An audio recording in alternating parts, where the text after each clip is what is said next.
Rádio Petroleira, a voz do Sindipetro RJ, apresenta Programa Setor Privado Mobilizado. Você deve rezar pelo bem do patrão, esquecer que está desempregado. Você merece.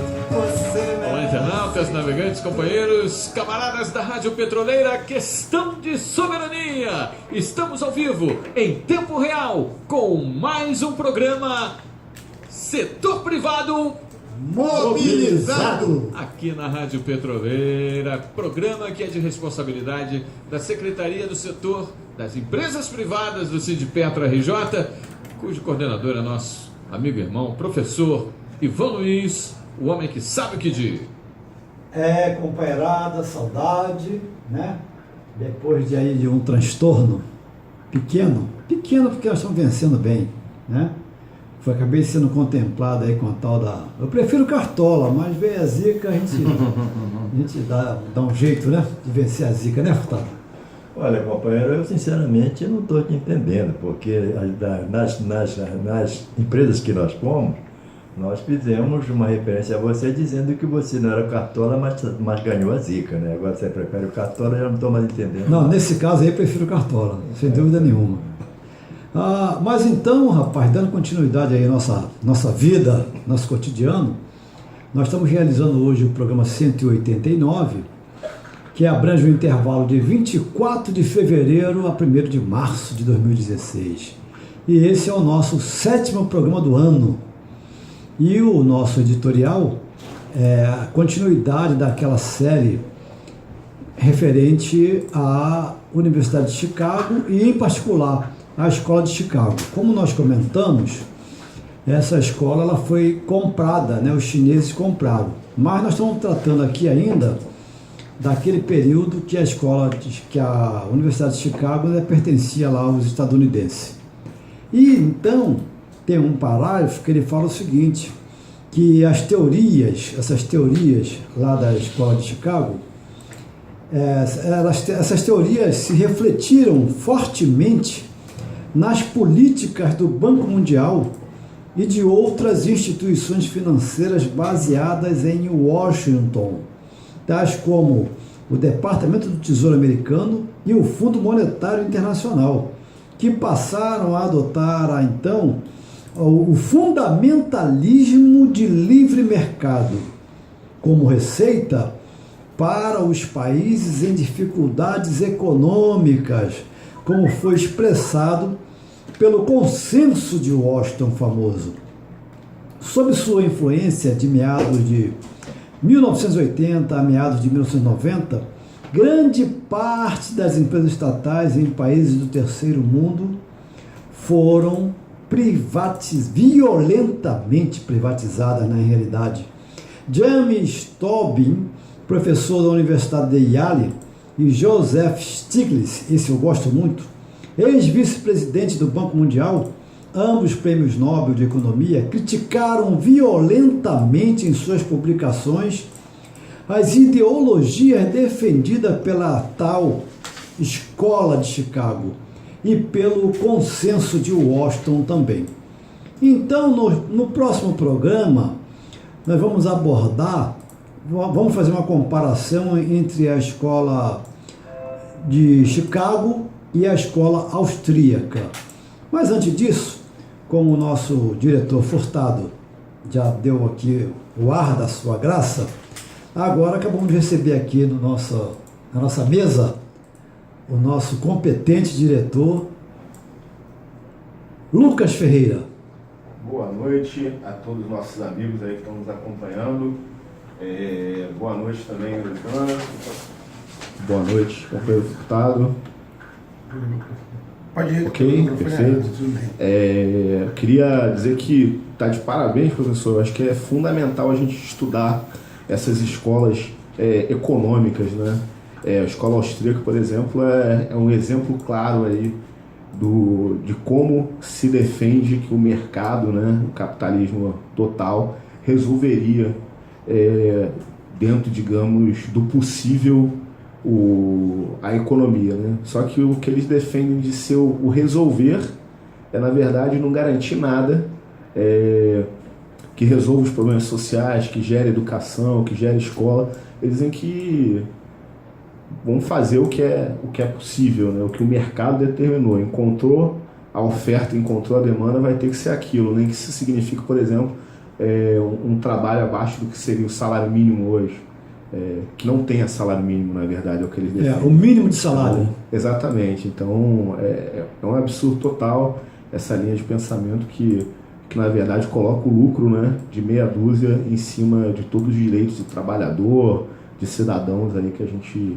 Aí eles brigam contra o comunismo, que o comunismo ele toma as tuas propriedades, que o comunista, ele, entendeu? Você não tem salário, que o comunista você trabalha para o Estado, não é isso? Que uma economia linear, não é dinâmica e tal. A Rússia veio e está derrubando essas teses toda, está derrubando tudo, inclusive compraram a escola de Chicago. Não sei se você ouviu falar, eles compraram, agora os chineses são os donos da escola de Chicago.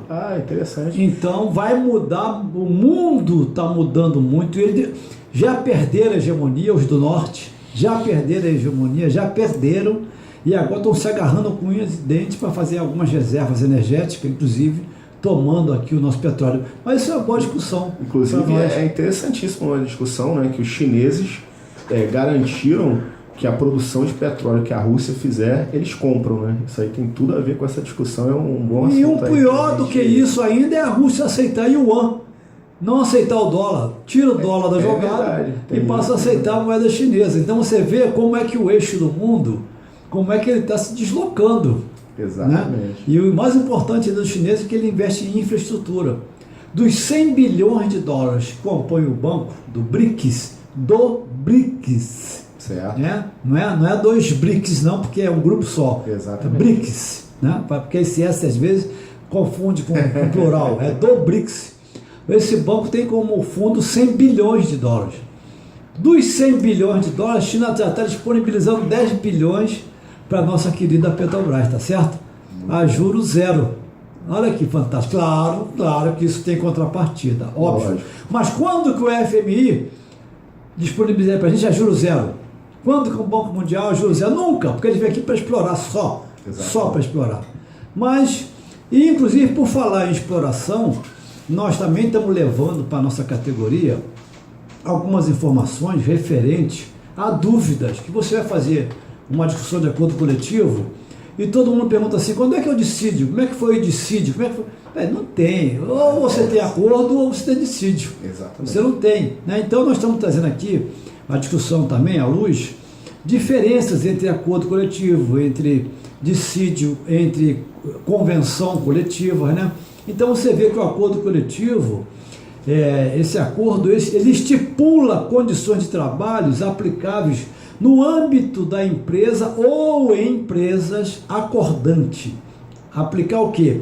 As respectivas relações de trabalho, né? Porque o trabalhador leva uma desvantagem incrível. Depois vamos comentar aqui. A celebração dos acordos coletivos de trabalho é facultada aos sindicatos representativos da categoria profissional, de acordo com o artigo 611 do parágrafo 1º da CLT. E aí, rapaz, você vê o seguinte, a importância desse acordo, do acordo coletivo, né? Para que o acordo coletivo de trabalho tenha validade, é necessário uma negociação coletiva entre empresa, empregados e sindicato, com o intuito de quê? De aprovar as regras que serão nele contidas de interesse das partes. Isso vai acontecer aonde? Em uma Assembleia Geral de Trabalhadores realizada especialmente para este fim. Caso as partes aí, empregador, empregado e sindicato, aceitem a proposta do acordo coletivo de trabalho, uma minuta deve ser elaborada e uma cópia deve ser depositada na Delegacia Regional do Trabalho para que seja submetida à devida fiscalização. Então, na próxima semana vamos aprofundar, né, um pouquinho mais desse tema, porque esse tema aqui é inesgotável. E agora, então, passaremos aqui a nossa palavra para o diretor Antônio dos Reis Furtado, porque essa semana que eu estive ausente, ele participou de Assembleia de PLR, representando Queiroz Galvão e outras empresas. Como você, Furtado? É isso aí, companheiro Lucas, né? Companheiro nosso grande sonoplasta, né? Que agora é DJ, não é isso? É verdade. Agora mudou todas essas concepções, mudaram todas essas concepções. Mas eu gostaria de fazer um comentário com referência, quando você faz, o próprio companheiro Lucas complementou esse questionamento, no que diz respeito à Escola de Chicago. Na realidade, o capital é lucro, né, companheiro? Você sabe, a base do capital é lucro. A qualquer custo. A qualquer custo. E isso reflete, até nessa leitura que o companheiro Ivan fez, isso reflete também nos acordos coletivos, que as empresas elas vivem em função do lucro, independente que esteja privilegiando ou não o trabalhador. Mas ela quer a parte dela e o que o trabalhador, se quiser, que questione. O trabalhador, né? É um insumo. É um insumo, muito bem. Na verdade, é isso mesmo. E a gente... E, companheiro Lucas, a gente sempre faz esses comentários, até com você, realmente você está sempre aí perto da gente. Nessas nossas andanças com essas empresas, onde nós temos aí por volta de 33 empresas, 32, né? Nós temos acordo coletivo, a gente percebe o quanto é dinâmico o questionamento do trabalhador quando ele se envolve nisso. O quanto é dinâmico o questionamento do trabalhador quando ele se envolve nisso, né?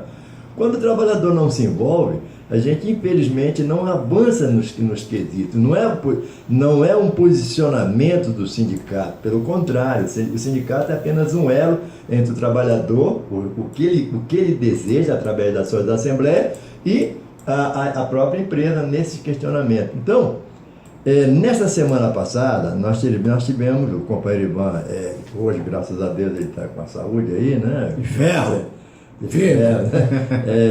Teve um problema aí com referência à Zika, né? Passou uma semana aí nessa situação. E nós tivemos uma dinâmica muito forte nas empresas. Por exemplo, no dia 23, nós tivemos na Queiroz Galvão um aditivo de PLR, né? Um aditivo de PLR, porque lá funciona da seguinte forma: os companheiros lá têm uma comissão específica, né, companheiro? Criam lá, e a gente não participa. Que a gente não participa, eles criam lá uns métodos lá, e a gente, infelizmente ou felizmente, a gente como sindicato tem que participar até para dar o aval, se for o caso. Mas a gente sempre faz um questionamento com referência a isso aí, né? Foi a PLR deles lá, já foi aceita, né? No dia 24, nós tivemos na BG, Exploração e Produção, né, que é um aditivo aqui, do acordo coletivo, com referência a alguns benefícios. Até por sinal, ela deu uns benefícios lá interessantes, né, e também os trabalhadores já tinham conhecimento dessa matéria, e foi feita apenas uma votação, e ali foi determinante a participação desse, foi muito boa, inclusive, a participação dos trabalhadores, não só na Queiroz Galvão, né, como também na BG, foi muito importante. Agora, um fato que nos chamou bastante atenção é com referência à proposta da Halliburton. Nós temos, né, companheiro, você sabe disso, companheiro Lucas também, uma das piores situações que nós temos é com referência à Halliburton. O acordo coletivo da Halliburton, companheiros, é em setembro, eles vêm discutir agora, né? E nós questionávamos naquela oportunidade. E estão ganhando em cima da diferença. Estão ganhando em cima da diferença, que é isso que nós sempre questionamos, né, Ivan? Olha, poxa vida, olha só, vocês eles acham todo mundo otário. Ou então eles são espertos demais, né? Eu penso que a gente é otário e são espertos demais. O que acontece é que eles vêm discutir a pauta de reivindicação dos trabalhadores agora em fevereiro, né? Mas a gente paga, sim, paga atrasado, sim. E a perda que esse companheiro já teve, inclusive, já no próximo acordo coletivo. Porque o cara está perdendo o quê? A pessoa está perdendo o quê? Mais ou menos 5 meses, né? Bom, eles deixam de pagar, né? Isso. E ainda estão ganhando dinheiro em cima, aplicando, e quando vem, nós estamos retroagindo. Sim, mas eles esquecem que já estão 5 meses atrasados. Isso é gravíssimo. Uma outra coisa, companheiro, a proposta que eles apresentaram é rebaixada, né? Rebaixada, e ainda vem com com aquele que a gente é totalmente contra, escalonado, né? Escalonado. E a gente vai chamar os trabalhadores para uma assembleia para ver que tipo de postura eles vão ter, mas já naquela oportunidade questionávamos. Olha, nós somos terminantemente, já é o índice de setembro é em torno de 10, se não me falha a memória, é 10,5. Eles estão dando aqui escalonado 9,52. Não dão nem a reposição salarial, companheiro Ivan. Então, o trabalhador começa com menos alguma coisa. Já começa o próximo período com menos alguma coisa. Quer dizer, eles já retardaram, né, para não atualizar na época, eles retardaram, ganharam esse dinheiro que estão aplicando, né? Quando chega no período bem posterior, oferece um índice abaixo, olha só, hein? Olha como eles ganham, quer dizer, são uns abutres mesmo, entendeu? São uns verdadeiros abutres. Mas nós não temos só notícia ruim para falar, né? Inclusive, eu com muito orgulho aqui agora, com muito orgulho, quero revelar, divulgar, quero repercutir aqui o FPSO, que recebeu o nome de Cidade de Maricá, né? E entra em operação exatamente no pré-sal da Bacia de Campos, de Santos, Bacia de Santos, E iniciamos então agora, nesse mês de fevereiro, a operação na área de Lula Alto, no campo de Lula, do 7º grande sistema definitivo de produção do pré-sal da Bacia de Santos. E é interessante, rapaz, interessante. Todo mundo fala muito da Bacia de Santos, Bacia de Campos, Bacia de Santos. Olha só. E a dimensão dessa bacia? Olha só, rapaz, é bom te divulgar isso na rádio, né? A Bacia de Campos, então, é a maior bacia sedimentar offshore do país, com uma área total de mais de 350 mil quilômetros quadrados. É isso que os europeus ficam doidos com isso. Tudo é muito grande, né? E ela se estende de Cabo Frio, aqui do Rio de Janeiro, olha só, e vai até Florianópolis, Santa Catarina. Né? E os primeiros investimentos em estudos referentes à exploração e produção nessa bacia aqui, ela foi feita nos anos de 1970. Aí vem aquela ideia, né? O tipo de plataforma tem a tal da FDPDY, Dynamic Producer. Ela é do campo A594 no Guará, e essa plataforma é tipo flutuante. E ela fica lá em São Paulo. Também tem o FPSO Cidade de Angra dos Reis, é o FPK, está no campo de Lula, e ela é tipo flutuante. Essa fica no Rio de Janeiro. Tem a plataforma de Merluza, a PMLZ, Merluza Lagosta. Essa plataforma é fixa, fica em São Paulo. Tem a plataforma de Mexilhão, a PMXL, fica no campo de Mexilhão, também é plataforma fixa, lá em São Paulo. Tem a plataforma BW, Cidade de São Vicente, FPCSV, no campo de Lula também é plataforma flutuante. Essa também fica no Rio de Janeiro. Tem a FPSO Cidade de Santos, FPCST, fica no campo Uruguá. Essa também é flutuante, fica no Rio de Janeiro. Tem o FPSO Cidade de Paraty, no campo de Lula, flutuante também, Rio de Janeiro. FPSO Cidade de Itajaí, fica em Baúna, flutuante, essa fica em São Paulo também. A FPSO Cidade de São Paulo, fica lá em Sapinhoá, essa também é plataforma flutuante, fica em São Paulo. A FPSO Cidade de Mangaratiba, no campo de Lula, flutuante, Rio de Janeiro. FPSO Cidade de Itaguaí, também no campo de Lula, flutuante aqui no Rio de Janeiro. Então é importante, né, divulgar que essa operação no pré-sal da Bacia de Santos, ela começou em 1º de maio de 2009, hein? Por meio de um teste de longa duração chamado TLD, realizado pelo FPSO BW Cidade de São Vicente, na área de Tupi. Essa área de Tupi hoje, ela é chamada de Campo de Lula, né?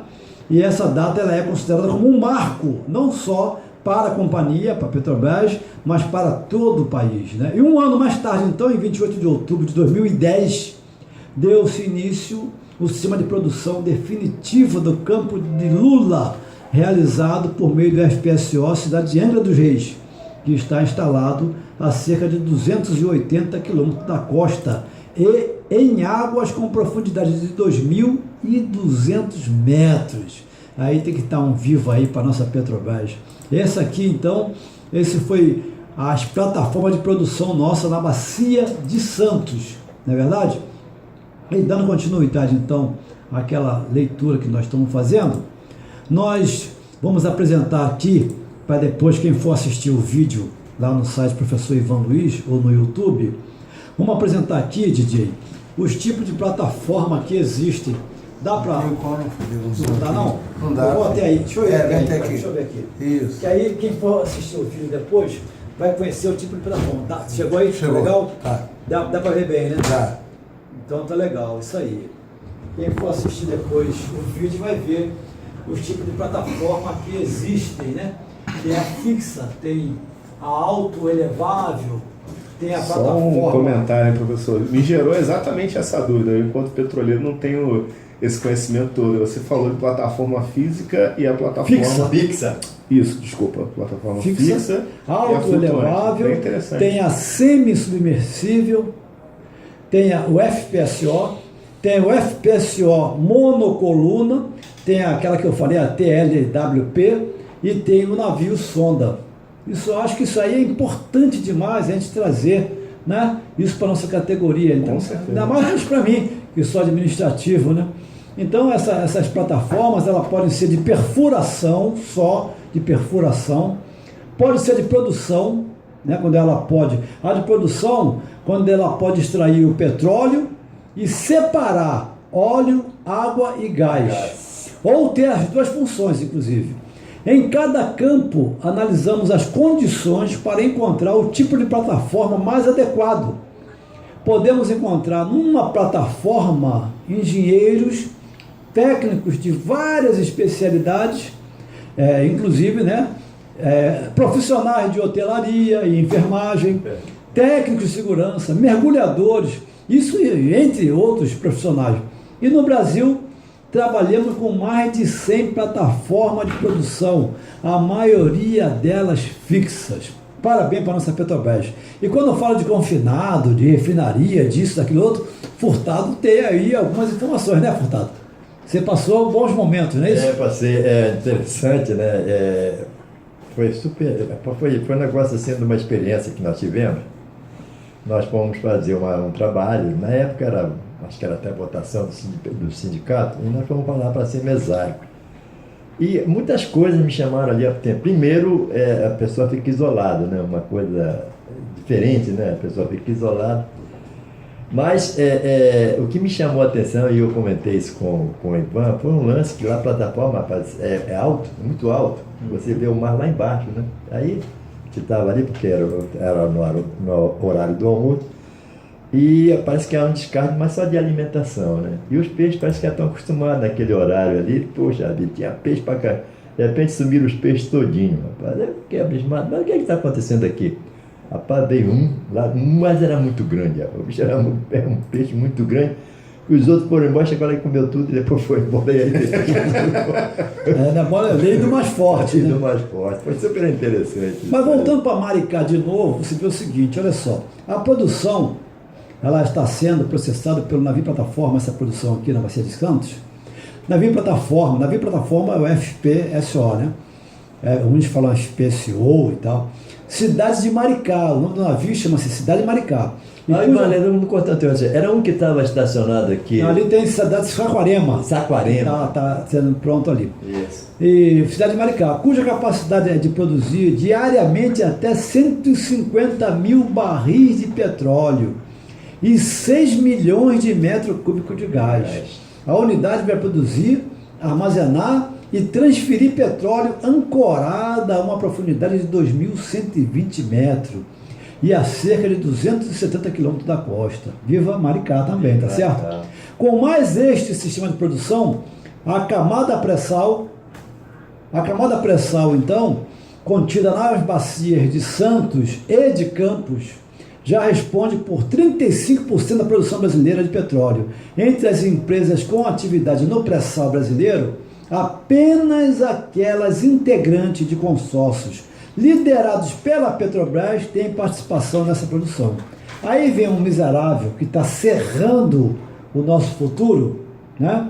E apresenta um PLS para serrar mais ainda, porque para não usar palavrão, o que dá vontade de usar palavrão? Então, para serrar mais ainda a Petrobras, o que ele faz? Traz um PLS, né? Para tirar a Petrobras, tira totalmente. Aí o governo vai, para não ficar totalmente de fora, né, daqueles 30% obrigatório, faz um acordo, né, com um partidão que tem aí, e faz lá um acordo lá esdrúxulo e passa o maldito PLS, né? Mas o próprio partido do governo votou contra, né? Você vê uma contradição. Vê que ponto que nós estamos chegando. O governo está inserido, está vinculado a um partido. E o governo representado por uma pessoa, pela presidente. Ela assume, ela é obrigada a assumir porque é presidencialismo. Apesar da Constituição ser parlamentarista, a Constituição é parlamentarista, mas o sistema ele é presidencialista. Então quem responde por qualquer acerto ou erro é a presidência da República. Então, mas o acordo foi feito com o governo. O acordo não foi feito com ela, entendeu? Foi feito com o governo. E quem é o governo?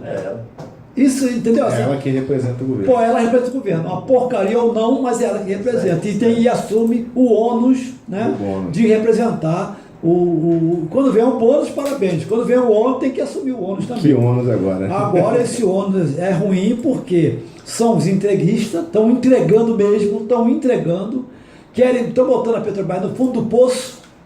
Só que quanto mais para baixo eles empurram a Petrobras, mais óleo ela descobre, mais ela se ergue. Mais ela se sobressai, né? Mas ela sobressai. Então tá aí, ó. Terminou FPSOL Maricá, está terminando FPSOL Saquarema, né? E eles estão aí abismados e querem tomar isso da gente. Agora, e a Transpetro... Desculpa aí, mas é o hábito de sindicalista. Normal. Olha só, a gente perdeu no Senado por 2 votos, né? Esses 2 votos, né, dessas 2 pessoas, apesar que é o somatório, ele não sabe se foi o voto dele, mas ele sabe que votou contra. Mas ele tem certeza que votou contra de uma situação que é contra o povo, né? O que eles querem acabar é com a Petrobras. É isso? E nós vamos defender a Petrobras. Agora, o próprio brasileiro, mesmo que você está falando aí, Sérgio, para mim é uma coisa indiferente. Me nega falar o nome dele. Eu também, Serrote, né? Então, uma pessoa, um Serrote apresenta uma proposta e outros brasileiros que deveriam defender o patrimônio nosso, que nós colocamos lá, de uma certa forma, nós somos responsáveis por isso, né? Porque os colocamos lá e eles não respeitam o nosso voto e querem, de todas as formas, cada vez mais, a Petrobras está se sobressaindo e vai continuar se sobressaindo, porque nós estaremos aqui sempre para defendê-la. Tem erro, tem equívocos, mas ela é um patrimônio nacional. E acabou, fim de papo. Então, eu queria trazer para a Transpetro agora, porque a coisa ficou bastante nebulosa, né? Mas a luta não parou e Transpetro, olha lá. Bom, professor, bem rápido aqui, dizer que tem uma preocupação muito grande hoje na Transpetro. A gente teve informações que empresários japoneses foram visitar a sede da Transpetro, os trabalhadores começaram a passar. E saíram satisfeitos, né? E saíram satisfeitos, né? Essa é a informação que a gente tem. Olharam lá e provavelmente o caminho é esse, que querem nada pessoal contra os japoneses, né? Mas contra politicamente a venda da Transpetro para qualquer capital, muito mais o capital estrangeiro. E em relação ao governo, muito rápido mesmo, eu fico na dúvida se a Dilma cedeu a pressões ou se ela tentou minimizar o impacto do que o Serrote lá queria fazer com a nossa empresa. Mas de qualquer das duas maneiras, eu acho que era possível a gente resistir no Senado, já que a gente estava perdendo por 2 votos. Um voto que a gente virasse, no mínimo, empatava. Então, é fundamental que a gente hoje pressione a Câmara dos Deputados e que a gente denuncie nominalmente cada um dos senadores. Entreguistas.